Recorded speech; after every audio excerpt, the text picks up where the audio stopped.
Right, so hello and welcome back to Books and Things, and welcome to another video. And today I want to talk about my favourite modern authors.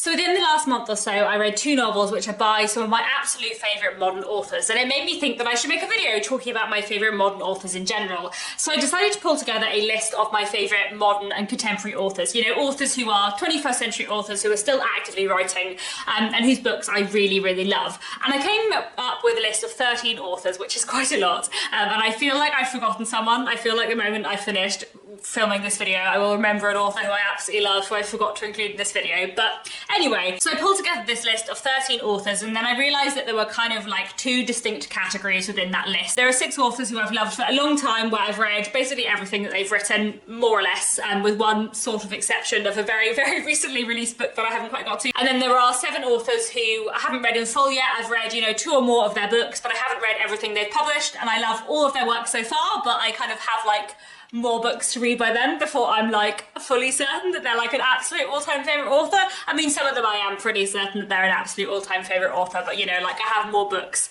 to experience by them, I suppose. I'm not really going to rank these authors as I go through them because I love them all hugely, but I am going to like vaguely start with my like absolute favourite 2 or 3 and then like work my way through. But regardless, I love all of these authors hugely. The first 6 that I'm going to talk about, I'm pretty sure I've done like individual author spotlights on them all at some point in the past, so I'll link those videos down below as well. But those videos, some of them are quite old, so I haven't like necessarily spoken about all of the authors' most recent books, if that makes sense. Because I'm talking about 13 authors in this video today, one of whom at least I have read 10 books by. I'm not going to be talking about like all of their books in detail. I'm just going to talk about like the author in general and maybe what my favourite book is by them. But I love all of these authors so much, and I just wanted to make a video highlighting my absolute favourite modern authors. So let's start off, shall we, with the author who is probably my favourite contemporary author, who is Natasha Pulley. So Natasha Pulley is very amazing. I'm not going to keep holding up this stack of books all the way through this segment, but I have read all 5 of her novels and I love them all very, very much. There are lots of things that I love about Natasha Pulley's books. One is that all her books are like really, really fun, but also really dark. Like I feel like she has a very good balance of exploring very serious, complicated themes, often to do with history. She is a historical fiction writer, but also her books are really fun. They're always like a really good adventure, and they're often like really wry and witty, even like in the face of lots of terrible things happening, and I just love that balance very much. I also really like a lot of the kind of different elements that often come into a lot of her books. Several of her books look at LGBTQ+ relationships, several of her books look at some kind of supernatural element. Another theme that comes up in a lot of her books is the theme of memory, which is something that I really, really love as well. Her first 4 books were set in the 19th century, and then her most recent 5th book was set in the 1960s, and I just really, really enjoy the way that she writes about history and explores the time periods that she looks at. Her books are always like an utter joy for me. She is, probably is my favourite contemporary author, though the next person I'm going to mention would give her a run for her money, but I just absolutely love her books. I think my favourite book of hers is probably The Watchmaker of Filigree Street. This is the first novel of hers that I read back in, I think, 2018, and I just completely fell in love with this book, and that's what kind of led me to read all the rest of her books. So I feel like this is my favourite, but saying that, I think it is possible that The Kingdoms might be her best. Like, I think The Kingdoms is so fantastic, and the premise of it, which I can't tell you without like spoiling it, is so amazing. And I think The Kingdoms might be her best book, but I think because I read The Watchmaker of Filigree Street first, that will always be my favourite.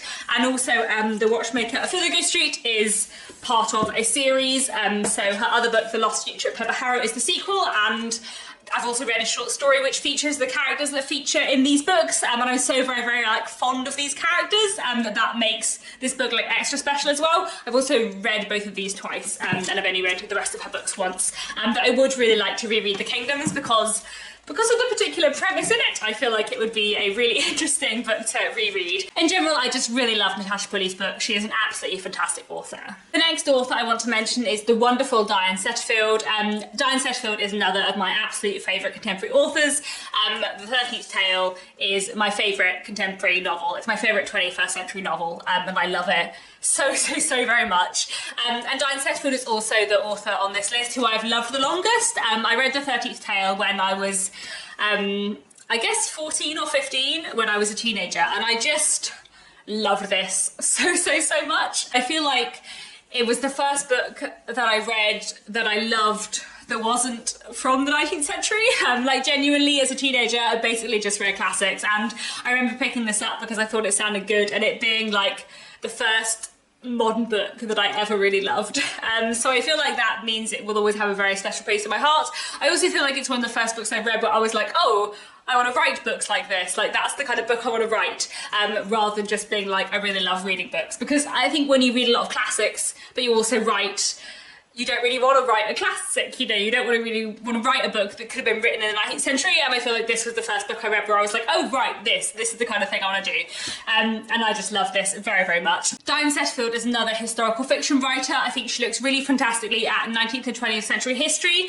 I feel like she writes fantastic books about storytelling, like both Once Upon a River and The 13th Tale, and to a certain extent Bum in a Black, are about like storytelling and the stories we tell to ourselves and other people, and the way that she kind of looks at identity through storytelling is fantastic. I feel like her characterization is really good, and she's a real like master of atmosphere. The 13th Tale is definitely my favourite, but I just really, really love her as an author. I feel like all three of her books are absolutely amazing. She's truly fantastic.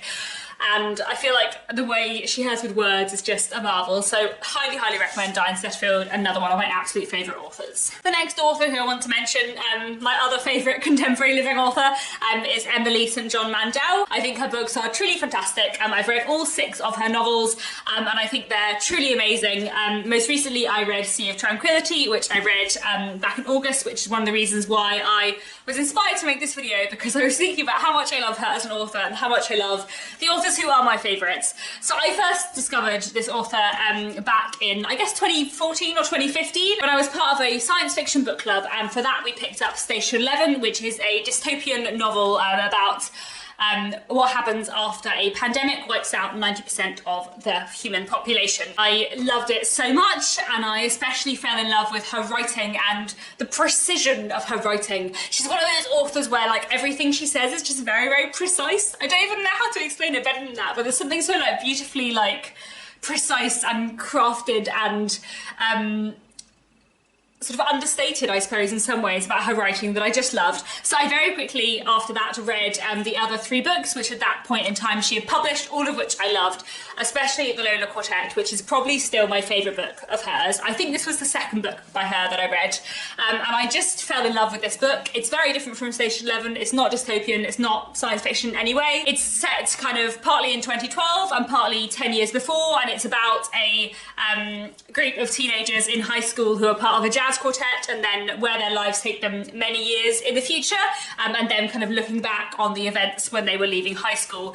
There's so much about this book that I love. I especially love the way that it looks at music, which is one of my like favourite themes in books, but also the way it looks at memory is fantastic. And then 2 more books by her have come out in the last few years. Back in 2020 I think I read The Glass Hotel, which I loved, and then most recently Sea of Tranquility, which has just come out this year and which I adored hugely as well. So I feel like my favourite book by her is still The Lola Quartet, but I do feel like Station 11 has a very big place in my heart for being the first book by her that I loved, and I do also feel like Sea of Tranquility, which I've just read, is utterly fantastic and would be up there with The Lola Quartet and Station 11 for me. But I love all of her books. Like, there's not a single one that hasn't been an absolute 5-star gem for me. Her characterization is wonderful. The way that she plays with like different genre elements, I guess. So some of her books have kind of crime elements in them, some of them have kind of science fiction elements in them.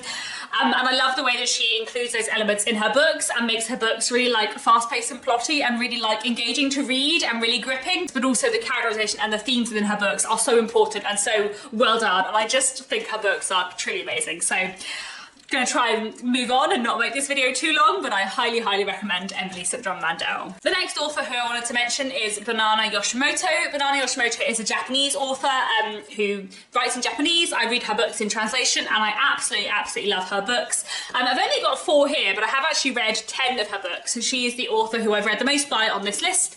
So I've read 6 novels by her and 4 short story collections, which is nearly everything of hers that has been translated into English. There is a new book book of hers which has just been translated into English, which I think is his short story collection, which came out like 2 weeks ago when I'm filming this. But I think other than that, I've read everything of hers that has been translated into English, so it's a bit harder to tell because she has published a lot more books than this in Japan, but not all of them have been translated into English. I love Banana Yoshimoto so much. I first read something by her when I read Kitchen back in 2014, 2015 again, the same year that I was part of that science fiction book club. At the same bookshop, I was also part of a general fiction book club, and for that we read Kitchen, and I was just completely and utterly blown away by this book. Kitchen is a little collection of 2 short stories, or maybe a novella and a short story, hard to know. Kitchen and Moonlight Shadow. This little book is basically all about love and grief and food, and it's so well written, so beautiful, so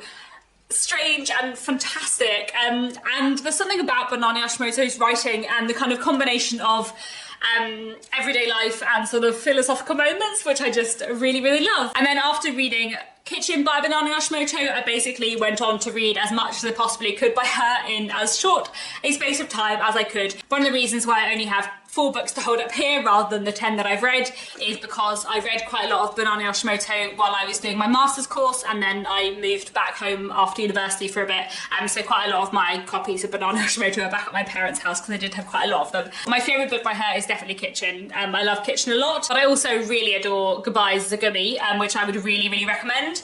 There's quite a lot of different things that I love about her books. Obviously I love her writing hugely, but I also really like how she often looks at young women living in Japan who are struggling in life a bit, often struggling with grief, who are maybe falling in love, maybe dealing with past trauma, and often cooking and having trouble sleeping. Quite a lot of her books have very, very similar themes, and in a way I feel like everything I've read by Banana Yoshimoto almost feels like a different story in a big collection of interconnected short stories with similar themes, which may sound a bit weird, but there's just something kind of delightful about the thematic threads between her books. Anyway, I love her books very, very much. The next author I want to mention is the truly fantastic Kazuo Ishiguro. I've read all his 8 novels plus his short story collection Nocturnes, and he is one of my absolute favourite authors. I love his books so much. I first discovered Ishiguro when I studied him at university. I studied The Remains of the Day and Never Let Me Go, I guess 10 years ago now, when I was in second year at university, and I fell in love with both of these books, and I fell in love with him as an author, and since then I've read everything by him that is out there, and I just think he's a truly fantastic author. There's so much that I love about his books. I think his writing is really beautiful.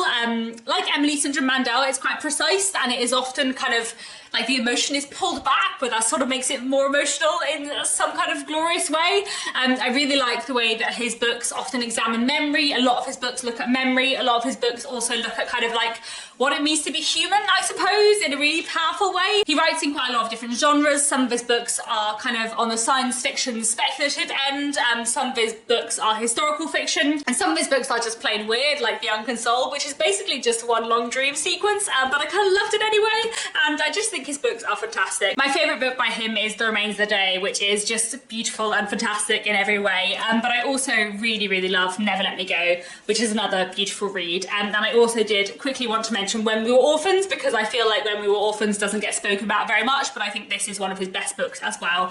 And yeah, he's just a truly fantastic author, one I highly recommend. The next author I wanted to mention, and the final of my 6 authors where I've read nearly everything I can by them, is Jon McGregor. Jon McGregor is another fantastic author whose books I really, really love. I've read his 5 novels plus his 2 short story collections, and I really love all of them. Jon McGregor is an interesting writer because he is much more literary and experimental than my general taste. Like, a lot of his books don't use speech marks, and there's one of his books, my favourite of his books, where none of the characters have names, and it's quite, like, weird. It's definitely a lot more literary than my usual taste. I feel like one of the things that often bothers me in literary fiction is when there is a focus on the writing and language style to the detriment of the plot and the themes and the characters. But I feel like in Jon McGregor, while there is a big focus on the writing style and the language, it never feels to the detriment of the characters and the plot and the poignancy of the book. It always seems to add more. And there's something about his books which I just find immensely powerful. I feel like his celebration of kind of the power and the poignancy of everyday life is just glorious, and I love his books very, very much. So my favourite book by Jon McGregor is the first book by him that I ever read, which is If Nobody Speaks of Remarkable Things. I read this in 2014/2015, the year that I was doing my master's course. It's really interesting actually that out of my 6 favourite modern novelists, I discovered 3 of them in the same year while I was doing my master's course. I guess it was a very formative year in lots of ways, but I was studying for a master's in creative writing, and my creative writing tutor Samantha Harvey, who's a fantastic novelist I'd highly recommend, recommended this book to me, and I just completely fell in love with it. This is the book where none of the characters have names. It's about this street and all the people on the street, and they're always referred to as the man from number 27 rather than named. And this book kind of has a dual narrative where in one bit of the book we're working up to an event that happened on this street, and then in the other narrative we're looking at a character who's looking back on that day and that event.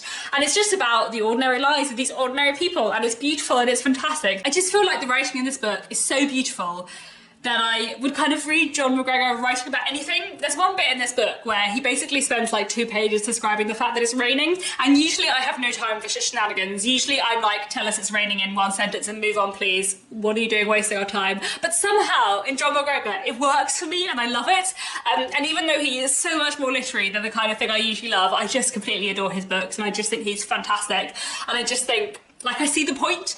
Often when I read other more really experimental literary writers, I'm but I don't see the point, just please with the story. Whereas when I read Jon McGregor, I'm yes, I get it. I entirely get it, and it's beautiful and it's amazing. Right, moving on.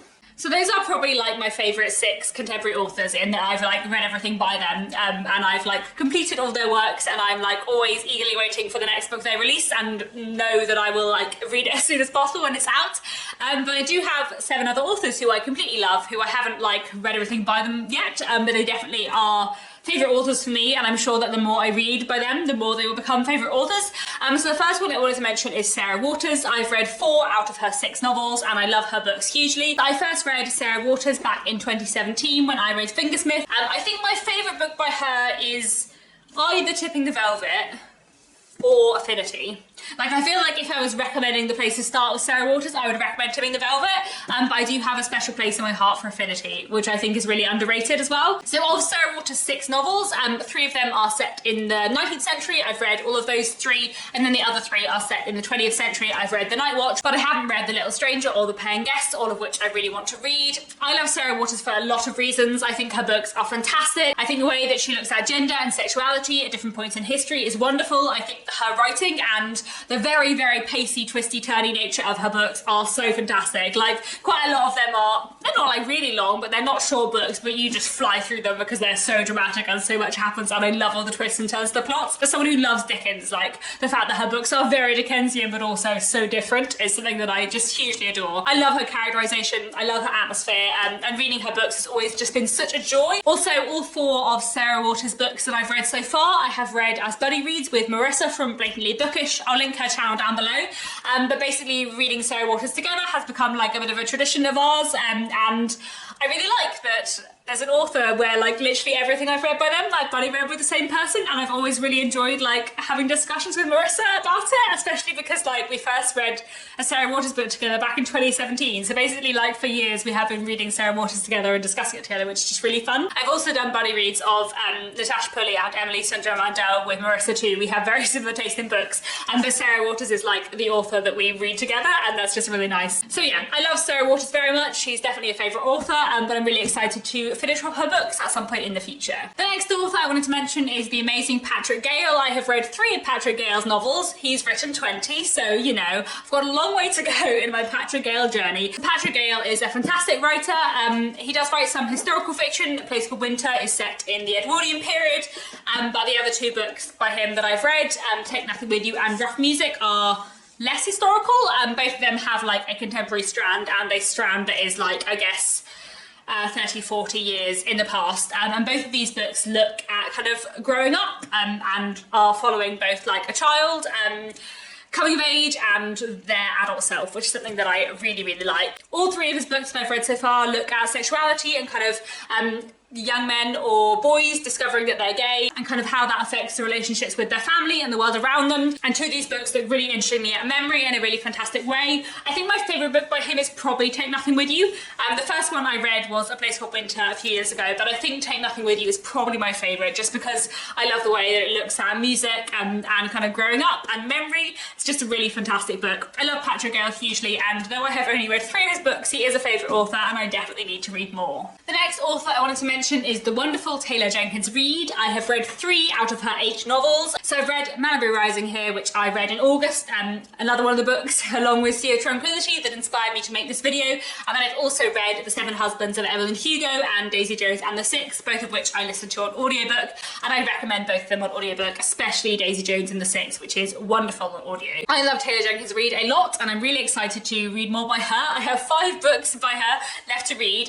Carrie Soto is Back has just come out, and that's one I really want to read, especially as Carrie Soto is kind of mentioned in Malibu Rising. But I also want to go further into her backlist and read her older books too, because I just think her novels are so fantastic and her books are just an utter joy to read. Taylor Jenkins Reid is a fantastic author from the USA. She writes wonderfully about memory, about family, about fame, and the kind of like disrupting influence of fame, I guess. And she writes amazingly about like people's passions, I guess, by which I mean like Daisy Jones and the Six is very much a book about music, and I love it so much for that. And then The Seven Husbands of Evelyn Hugo talks a lot about acting, and then Malibu Rising talks a lot about surfing, and I have like 0 interest in surfing, okay? I have absolutely no interest in surfing whatsoever. Never did I think in my whole life that a scene in which a family surfs together would ever make me cry, but like this book, oh my goodness, it's so good.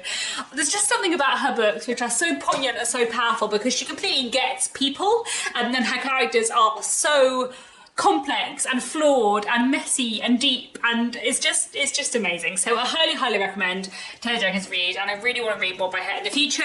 I think my favourite book by her is probably Daisy Jones and the Six, but maybe it's The Seven Husbands of Evelyn Hugo, I don't know. Daisy Jones and the Six is about music, which I love, and it's also told in the form of interview transcripts, which is very cool, but The Seven Husbands of Evelyn Hugo does have a sort of like the Heath's Tale-esque framing device of a story within a story and lots of like narrative unreliability, which I also love. So how do I pick? She's just amazing. Next, I wanted to mention the amazing Emma Donoghue. I have 2 books I'm holding up by her here, but I have actually read 3. These 2, so Frog Music and The Wonder, and also Room. I believe she's published 13 novels and 5 short story collections, and I've only read 3 of her books, so you know, I'm very far behind. I also think that her books are like very varied, and a lot of them are very different. So The Wonder and Frog Music are both historical books set in the 19th century, but then her other book by her that I've read, Room, is almost like more of a sort of literary thriller, told from the perspective of a 5-year-old boy who lives with his mother in a room. He's never left the room in his entire life. They are being kept there, and the book is about how they try to escape, and it's fantastic too. I read Room back in, I guess, 2016, and I really liked it. I thought it was a fantastic book, but it's quite harrowing. So I don't think after reading Room I would have counted Emma Donoghue as an author who I was expecting to become one of my favourites. But then I read The Wonder in 2019, and it became one of my absolute favourite books of all time. And in 2020 I read Frog Music, and I just love Emma Donoghue hugely. My favourite book by her is The Wonder, which I think is just a utterly fantastic work of historical fiction that everyone should read. It is brilliant, and it is psychologically amazing. The characterization, the pacing, the like really like intense claustrophobia of this book is so good. Emma Donoghue does a lot of things really fantastically, but I feel like her characterization is wonderful, and I feel like the way she incorporates kind of crime and thriller elements into her works is just amazing. So I highly recommend Emma Donoghue, and I really want to read more by her because there is a lot more of her work to explore. So I'm really looking forward to reading more by her in the future, and yeah, she's definitely a favourite author, though there are a lot more books by her that I need to read. The next author I wanted to mention is the amazing Nell Stevens. I have read 2 out of her 3 books, and I loved both of them so much, and I found both of them like profoundly moving and just amazing and cool and different in all the best ways. Mrs. Gaskell and Me is like half a kind of fictionalised version of bits of Elizabeth Gaskell's life, and half kind of a story exploring a woman called Nell who's doing a PhD on Elizabeth Gaskell, and her like thinking about Elizabeth Gaskell while also in a long distance relationship. I'm not really sure whether it is a novel or a work of non-fiction. I'm not sure that it was really marketed as either over here. I think in the US it had a different title and was like marketed as a memoir, but here it was a bit more like ambiguous. And then Briefly a Delicious Life is a wonderful, glorious novel set in the 19th century about the real life figures Frederick Chopin and George Sand living in a monastery in Mallorca, and it's all told from the perspective of a ghost who is a teenage girl who is watching them and slowly falling in love with George Sand, and it's just beautiful and amazing and so weird, and I love it very much. There's one other book by Nell Stevens which I haven't read, which is Bleaker House, which is her memoir, I think, about trying to write a novel, and obviously it's got like a Dickens reference in the title, so I feel like I'm really gonna love it, and I definitely want to read it at some point in the future. I feel like when Nell Stevens has written like 3 more books and I've read them and I've loved them all, I feel like Nell Stevens will be like up there with Natasha Pulley and Diane Setterfield, because I just love her books so much so far, and both these books have brought me like such joy and such like intense emotional reaction, I suppose. Briefly Delicious Life might be my favourite book so far of this year, and every time I think about Mrs. Gaskell and Me, I just like love it all the more, and I just think her books are incredible. I feel like the way she writes about writing and the way she writes about books is fantastic, but I also love the way that her books look at gender and sexuality and identity and romantic relationships, and the way that her books are like so odd and so eccentric. Like, what is Mrs. Gaskell and Me? I don't know, but I don't care because I just love it. And like the premise of Briefly a Delicious Life is so completely insane. It's just told from the perspective of this ghost who's like watching everyone, that can read all their minds, but can also see in their memories and sometimes in their future. Like, it's so odd, it's so bizarre and wacky, but it's also just completely brilliant, and I love that. I feel like her books are going to be like the right level of just completely insane, and I just, yeah, love her books so much. She is truly amazing, and yeah, definitely one of my favourite authors, and I feel like the more she writes, the more I read of her books, I'll just love her books all the more. And yeah, I really need to read Bleaker House, don't I? Right, okay. The next author I wanted to mention is the wonderful Gill Hornby. I've read 2 books by her, Miss Austen and Godmersham Park, both of which I completely love. Both of these novels are works of historical fiction that are following real-life historical figures from the life of Jane Austen, and I love both of them so much. I feel like there's something about Gill Hornby's writing which like brings me the delight and the joy that I get from reading a Jane Austen book, but also her books are like so poignant and really powerful in the way they look at the historical position of women in the early 19th century and kind of limitations put upon women at that time, and I just love her books so much for that. I think Miss Austen I probably love slightly more, but that might just be because I read it first, but both these books are just hugely fantastic and I love them so much. I don't know whether she's going to write more historical fiction in the future. Her previous 2 books, which I haven't read, one is called The Hive and one is called All Together Now. They're not historical, they're nothing to do with Jane Austen, so I haven't read them. I would like to read them, but it is possible that they will be very different and that I might not get on with them as much. I would quite like to read All Together Now, because I gather that is about music in some way, and that's always a theme that I really enjoy in books. So I love her writing, I'm sure I will like other things by her, but it's kind of hard to tell at this stage whether I like especially love the way she engages with Jane Austen or whether I just like love all her books. We'll find out, I guess. I'm excited to read more by her, and these books are just, yeah, utterly fantastic. Yeah, if you like Jane Austen, like you have to read these 2 books. They are just utterly beautiful and just amazing. Finally, the last author I wanted to mention is the wonderful Susanna Clarke. So I've read 1 novel by her and 1 short story collection. These are both set in the same universe and are connected, so, you know, have I really only read like 1 kind of thing from Susanna Clarke? I don't know, but I just feel like Jonathan Strange and Mr. Norrell is so amazing and one of my favourite books of all time, and I feel like it's one of those books that will stay with me a long time and I'll reread in the future, so I feel like she does earn her place on this list of my favourite modern authors. I really want to read Piranesi, which is her latest book, the other thing that she's written. I have it on my TBR shelf, I can see it over there, and I do want to read it really soon. I might even try and read it later this month, we'll see. But so far, having read these 2 books by her, Susanna Clarke is definitely one of my favourite authors. So Jonathan Strange and Mr. Norrell is set in an alternative version of the 19th century and follows various kind of warring magicians. But it's not really about the magicians, it's really about all the people around them, and it's not really about magic, it's really just a big commentary on 19th century society, and that's why I love it. But it's just fantastic in like every way.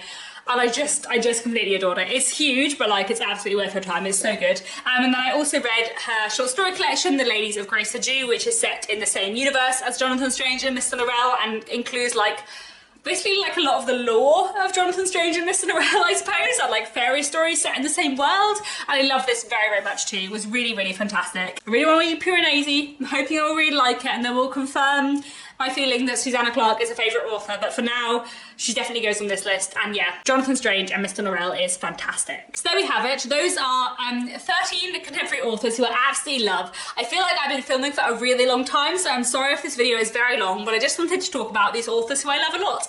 And that's all for now. Do let me know down in the comments who your favourite contemporary authors are. Also let me know if there are any books by the favourite authors who I haven't read everything by yet, which you would really recommend, because I'd love to know where to go next with some of them, especially like Patrick Gale and Emma Donoghue, where they've got like a really huge backlist and I just don't know where to go next. It would be really good to know like what your recommendations are for those authors.